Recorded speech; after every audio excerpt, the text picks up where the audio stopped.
Catherine Bigelow wins, finally, an Academy Award as Best Director Female for The Hurt Locker, and it's really a game changer. It took 82 years of Academy Awards and Academy voting to finally embrace a female filmmaker and give her the biggest, award possible, and really a game changer and a wonderful, I think, moment for women in film. What I like about the film is it strikes an interesting balance between action and character conflict and the relationships between the men.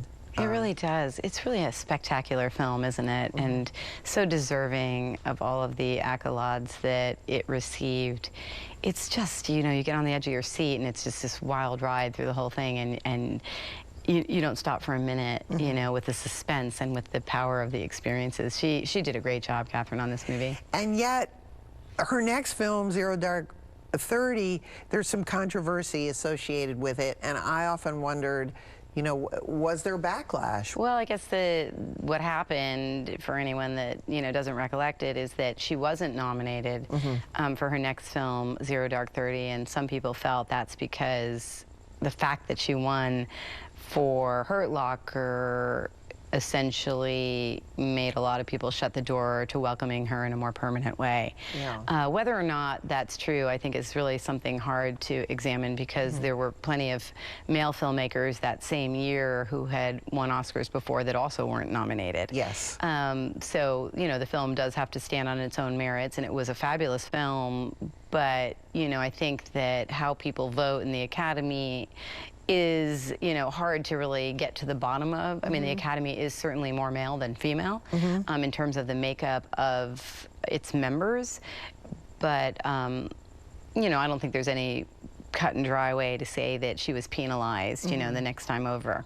I just think that possibly, and this is just my opinion, the scrutiny that, somebody like Sam Fuller made Army movies, and certainly, John Ford made Westerns, and Howard Hawks, and they could make 20 Westerns, often repeating the same idea, and she makes, she wasn't done telling the story. It was an awfully long war and a complex war, and my feeling is, as a filmmaker, if she is a filmmaker, if anyone is a filmmaker, wants to go back to a subject that they don't, didn't she earn her stripes?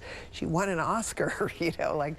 Yeah, I mean, I think she did, and look at, there's been a lot of querying in the years, since then as well. I mean, Ava DuVernay, not getting nominated for Selma in a year when that was a very well, embraced film was kind of odd too.